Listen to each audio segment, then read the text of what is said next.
Today you're going to get back all of the different parts we've made so far, the grass, the pumpkins, and your starry night sky. And we're going to take all of these pieces and like a puzzle, we're going to put them together into an artwork called a collage, where you cut and glue things down.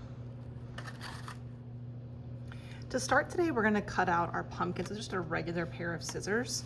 What I like to do is start by cutting kind of up the middle and get each pumpkin on its own piece of paper.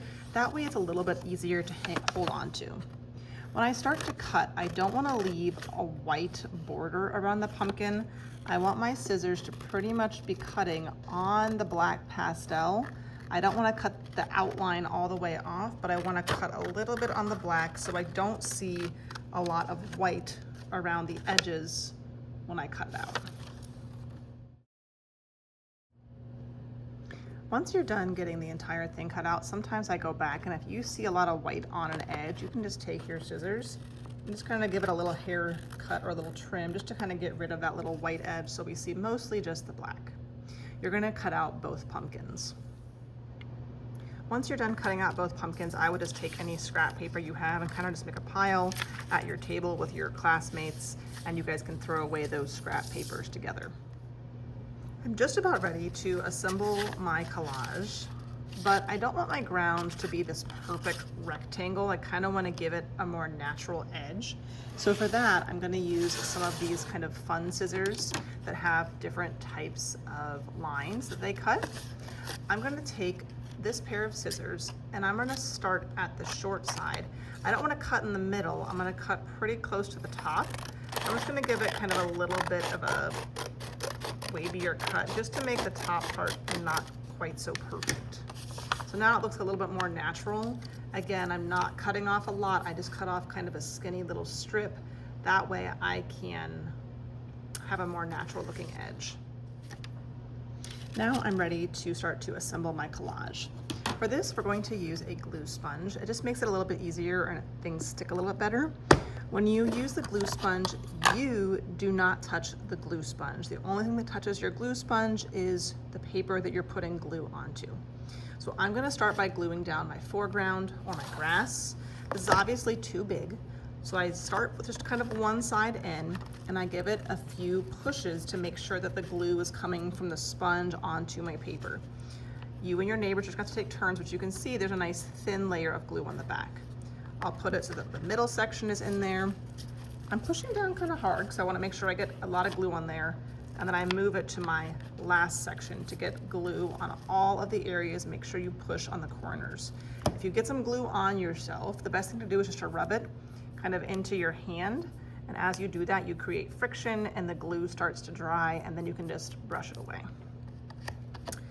Once my grass has glue on the back, I'm going to line up these bottom two corners. Those should fit at the bottom corner of my sky paper. Mine, I kind of know exactly where I want to put it, but some kids, they've got kind of stars everywhere, so test out which way you think looks best. I'm going to get it lined up, and then once I stick it, I'm going to flip it. If I rub the front, sometimes the oil pastel starts to smear, so I'm going to stick it down, flip it over, and I'm going to give it a back massage just to make sure it's all smoothed on really good. And then if I notice that it's not sticking, I can always kind of take a corner up and add some more glue. But that looks pretty good. It's nice and flat. It's stuck on there pretty good. Now I'm going to figure out what I want to do with my pumpkins. I could have my pumpkins kind of just be separated. I could have them be overlapping. Some kids, they have got really big pumpkins. If you feel like your pumpkin is just too big and you just decide that you really only want one pumpkin, you're welcome to do one pumpkin. You can also put it lower in the grass. I wouldn't put it right on the edge. I'd probably make sure that the bottom of the pumpkin is sitting kind of down. It could be perfectly straight, it could be kind of tilted. That is your choice to decide how you want to put your pumpkins on there. Once you've decided how they will be arranged, you will just take the pumpkin, put it on the glue sponge, push it down, make sure to get those stems too. And then again, when you stick it into place, I would stick it, flip it, and give it a smoothing back massage. That way it's stuck down really, really good. Whoop. Fix that there. And then I'll do my last one too. Once you're done gluing your pumpkins, you could be done, or there's one small detail you can choose if you want to add or not. Sometimes if we add a little bit of black pastel towards the bottom edge of our pumpkin, it creates something called a drop shadow, where it looks like there's a shadow being cast under the pumpkin. So if you like yours the way it is, you can leave it. If you want to add a drop shadow, you would just use a black pastel and you would just draw kind of a little like line just right underneath the pumpkin. I'm gonna push kind of hard because I have to have a little bit of pastel to move.